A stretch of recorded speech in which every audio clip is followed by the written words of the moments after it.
Hiroshi, जल्दी चलो बेटा। क्या मॉम, आप भी? हमारे पड़ोसियों से मिलने के लिए तुम्हें मेरे साथ आना चाहिए।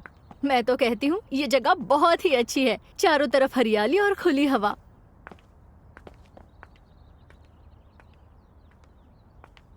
सुनिए मॉम, हमारे सामने का ये घर काफी अजीब लगता है। क्यों, क्या हुआ?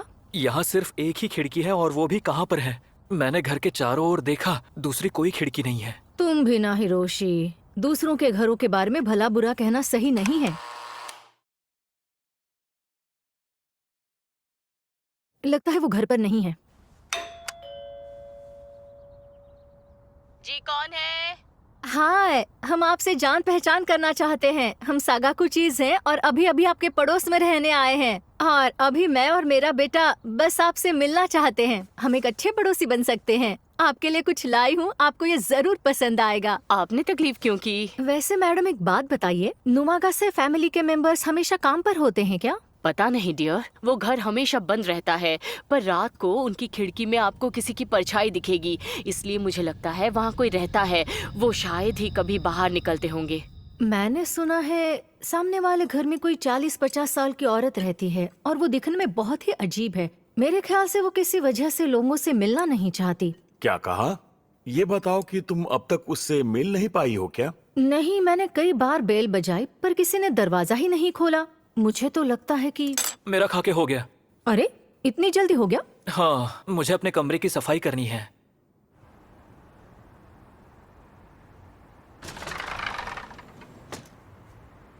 पता नहीं आखिर उस घर में कौन रहता है। मुझे कुछ तो गड़बड़ लग रही है।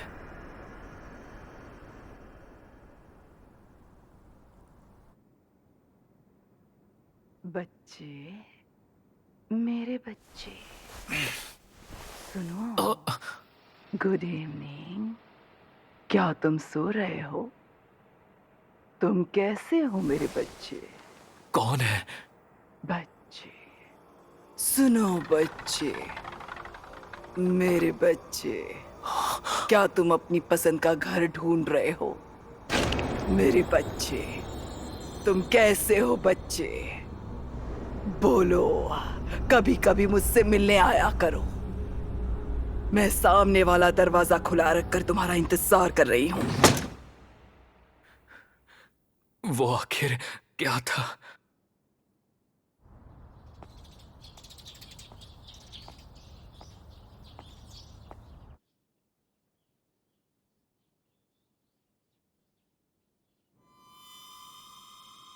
बच्चे, बच्चे, तुम कैसे हो मेरे बच्चे? क्या तुम सो रहे हो? मुझे अपना चेहरा दिखाओ। आज तुम मुझसे मिलने नहीं आए। मैं मिठाई लेकर तुम्हारा इंतजार कर रही थी। कोई बात नहीं, मैं खुद ही तुमसे मिलने आ जाऊंगी। मैं आ रही हूँ मेरे बच्चे। वो क्या था?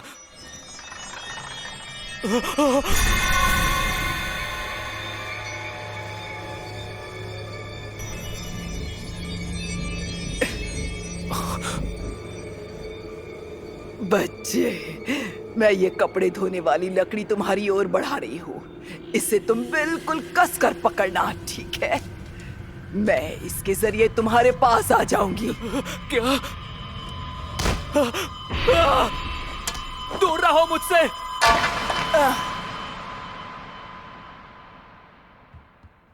मॉम, डैड, प्लीज जल्दी आइए। अरे तुम्हें क्या हुआ? यहाँ तो कोई भी नहीं है। कपड़े धोने की लकड़ी भी नहीं है। मैंने उसे देखा था, वो बहुत ही डरावनी लग रही थी और वो मेरे कमरे में आना चाहती थी। हिरोशी, तुमने कोई डरावना सपना देखा होगा। मैं सच कह रहा हूँ डैड।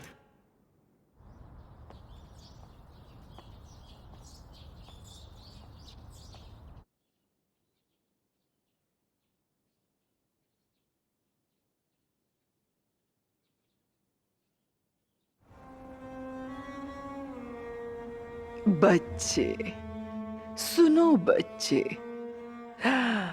मेरे बच्चे, क्या तुम जाग गए?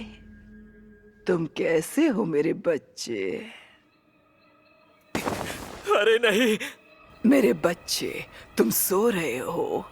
मुझे अपना चेहरा तो दिखाओ। बस थोड़ा इंतजार करो, मैं जल्दी ही तुम्हारे पास आऊंगी। मेरे बच्चे, अब हम ज्यादा दूर नहीं हैं, मेरे हाथ बस पहुंचने ही वाले हैं। मैं तुम्हारे पास जल्दी पहुंच जाऊंगी, बस थोड़ी ही देर। मैं तुम्हारी खिड़की पर दस्तक दूंगी। जब मैं आऊंगी तब खिड़की जरूर खोलना। वो अभी भी बहुत दूर है, मेरे हाथ नहीं पहुंच पा रहे हैं। बस थोड़ा इंतजार करो, मुझे ज्यादा देर नहीं लगेगी, मैं जल्दी वहां पहुंच जाऊंगी।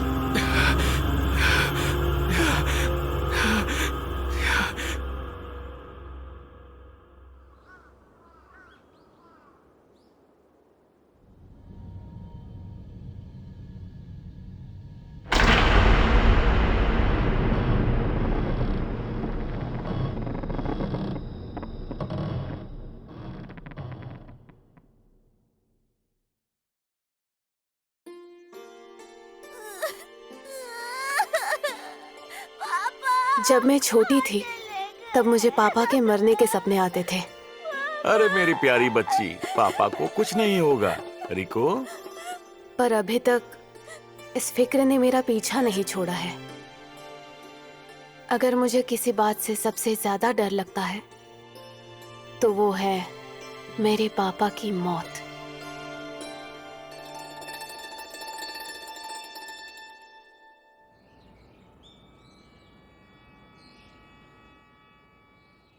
इज्जतदार टोकुरा परिवार में पारंपरिक शादी एक रिवाज था। मॉम, डैड, दादाजी, दादी जी, मुझे इस परिवार का हिस्सा बनाने के लिए थैंक यू।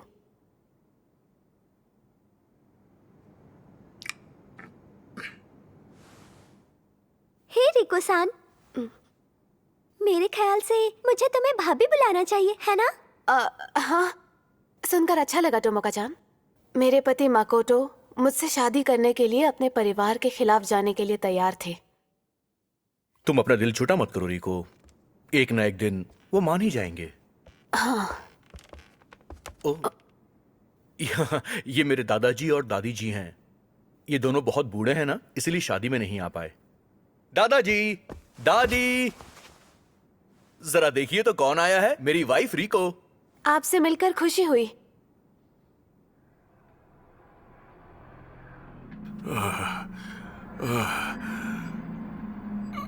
रिको, रिको। पापा, मैं यही हूँ पापा।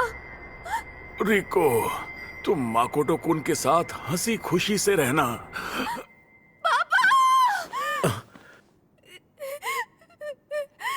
तुमने फिर से वही सपना देखा है ना?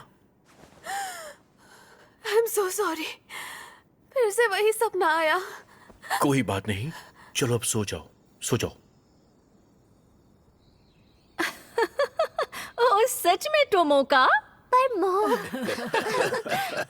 भी कोई बात नहीं थी। आप लोग हंसना बंद करो, मेरा मजाक तो मत उड़ाओ। मुझे तो लगता है ये घर बहुत बड़ा है।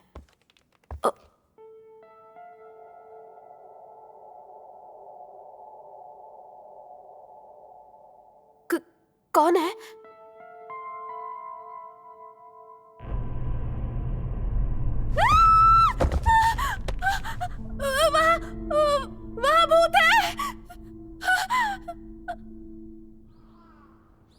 अरे वो भूत नहीं है बाबा। तो फिर वो कौन थे? मुझे लगता है वो तुम्हारे ग्रेट ग्रैंड पेरेंट्स थे। देखो, मुझे पूरा यकीन है जिसे तुम भूत समझ रही हो, दरअसल वो मेरी दादी की दादी हैं। तुम्हें गलतफहमी हुई है। दादी की दादी? वो अभी तक जिंदा है? और कितने साल की है वो? वो 125 साल की हैं। 125 साल की? क्या वो सच में इतने साल से जिंदा है?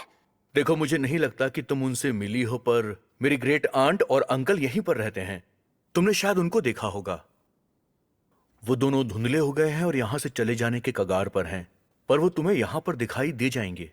चले जाने की कगार पर है? मेरे परदादा और उनकी मॉम भी यहाँ आसपास हुआ करती थी, लेकिन वो दोनों पूरी तरह से गायब हो गए हैं। ये तुम क्या बोल रहे हो? वो गायब क्यों हो गए? क्योंकि वो सिर्फ उनकी आफ्टर इमेज थी। उसके बाद अगले साल अनफॉर्चुनेटली मेरे दादा ससुर की मौत हो गई। बहुत दिन हो गए तुमसे मिले हुए। हाँ पापा, अच्छा हुआ आप आ गए। रिको बेटा, तुम इस घर में खुश हो ना? ये परिवार तुम्हारी देखभाल करता है? हाँ। आप यहाँ पर आए इसके लिए आपका बहुत बहुत शुक्रिया। कोई बात नहीं माकोटो-सान, मेरी रिको का अच्छी तरह से ख्याल रखना, ठीक है? आप बिल्कुल फिक्र मत कीजिए पापा। चलो रिको। रिको चलो भी। आज पूरा का पूरा तोकुरा परिवार लिविंग रूम में इकट्ठा हो रहा है। मेरे ख्याल से तुम पहली बार उन सबको देखोगी। मेरे पिताजी ryuzo का फ्यूनरल अच्छी तरह से आगे बढ़ रहा है, इसलिए अब वक्त आ गया है शुरुआत करने का। दोस्तों, ryuzo के बारे में एक साथ तहे दिल से सोचिए और अपनी पूरी शक्ति से उनके बारे में सोचिए। भले ही उनका अंतिम संस्कार हो गया हो, पर अपने परिवार के विल पावर से ryuzo हमारे सामने ऐसे दिखाई देंगे जैसे वो जिंदा हो। दोस्तों सोचो, पूरी शक्ति के साथ सोचो। पिताजी, वो जिंदा हो गए। पिताजी, पिताजी, पिताजी, पिताजी।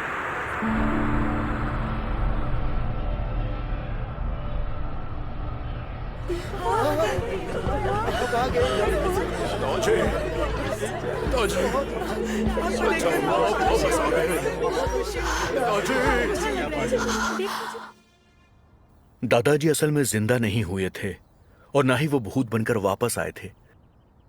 वो एक ऐसी इमेज है जो हमारे परिवार की विल पावर से बनी हुई है और हम लोग उसे आफ्टर इमेजेस कहते हैं।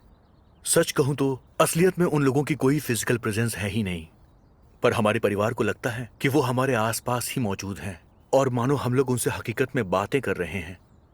पर शायद वो सिर्फ एक वहम है। यहाँ तक कि बातचीत करते हुए भी वो ऐसा कुछ नहीं कहते जिसकी कल्पना हम जिंदा लोग कर सकते हैं।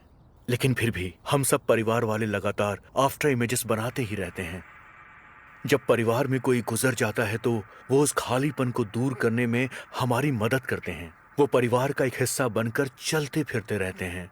धीरे धीरे वक्त के साथ वो इमेजेस धुंधली होने लगती हैं। जैसे वक्त बीतता है वो इमेज और ज्यादा ट्रांसपेरेंट होने लगती हैं और 20 साल के बाद वो इमेजेस पूरी तरह से गायब हो जाती हैं, हमेशा हमेशा के लिए। लेकिन 20 सालों तक वो हम जिंदा लोगों के लिए जीने में मदद करती हैं। इससे उन्हें अच्छी तरह अलविदा कहने का मौका मिलता है। मेरी 125 साल की उम्र की दादी पिछले 20 सालों से आफ्टर इमेज बनकर हमारे साथ में हैं। शायद वो जल्दी गायब हो जाएंगी, लेकिन इस बात पर मैं और मेरे डैड या फिर मेरी दादी अब ज्यादा ध्यान नहीं देते हैं।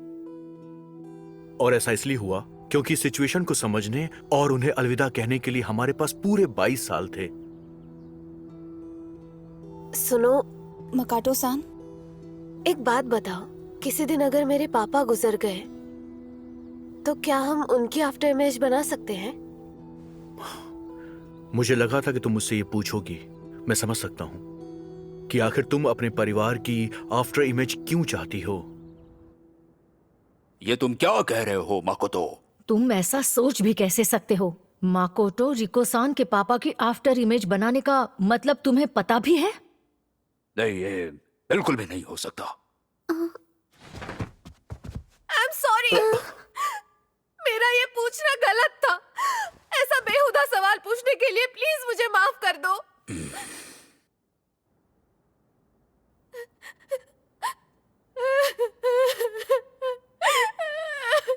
सुनिए भाभी, आप मॉम डैड की बात का ऐसे बुरा मत मानिए। वो दोनों बहुत अच्छे हैं, बहुत प्यार करते हैं सबसे। जानती हूँ, मैं कुछ ज्यादा ही सेल्फिश हो गई थी। मैं कल जाकर फिर उनसे माफी मांगूंगी।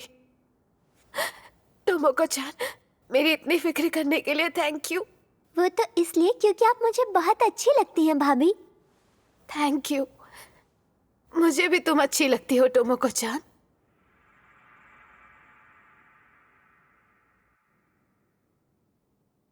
सुनो, टोमोको-चान के बारे में लगता है तुम समझ गई हो। टोमोको-चान भी एक आफ्टर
का दिल जीतने की कोशिश कर रही थी।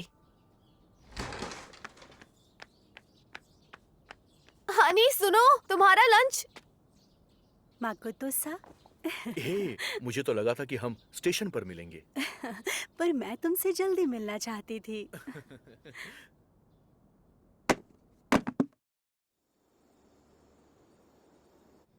सुबह मैंने जिसे देखा वो तुम्हारे ऑफिस की मोरी सान थी ना? तुम दोनों का कोई चक्कर चल रहा है? हाँ। तो अब तुमने आगे क्या सोचा है? देखो, सच तो ये है कि वो मैं उससे शादी करने वाला हूँ। हरगिज नहीं, मैं तुम्हें डिवोर्स कभी नहीं दूंगी। रिको, तुम परेशान मत हो। मैं तुम्हें डिवोर्स नहीं देने वाला हूँ। मैं तुम्हारी जिम्मेदारी उठाऊंगा और जिम्मेदारी उठाते हुए उसके साथ। तुम क्या बोल रहे हो? पागल हो गए हो क्या? तुम मुझसे डिवोर्स लिए बिना उससे शादी कैसे करोगे? मैं सीधा उसी से बात करती हूँ। बिल्कुल भी नहीं। छोड़ो मेरा हाथ। मैं कहता हूँ कि तुम चुप हो जाओ।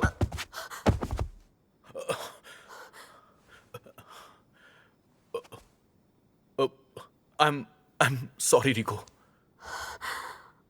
I'm sorry कि मैंने तुम्हें ये सब कुछ बताया नहीं। मुझे माफ कर दो। क्या? आज से तकरीबन 10 साल पहले की बात है। हम दोनों की तब शादी नहीं हुई थी और हमारी एंगेजमेंट से एक दिन पहले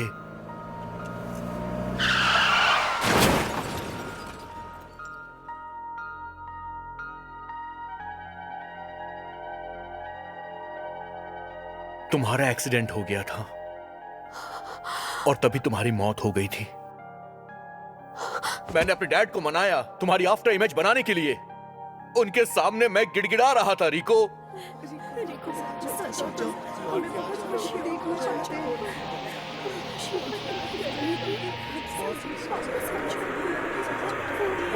रिको!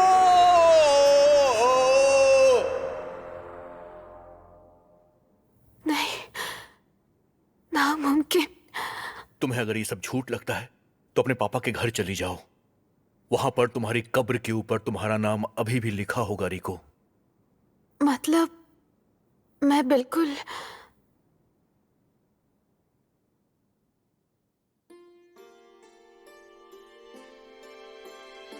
मैं एक आफ्टर इमेज हूं। 10 साल बाद मैं चली जाऊंगी। अजीब बात है, लगा जैसे मेरे कंधों से कोई बोझ उतर गया।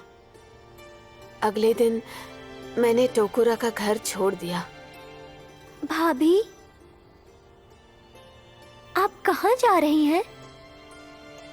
मैंने अपनी ननन से बहुत बार माफी मांगी और फिर उसे अलविदा कह दिया।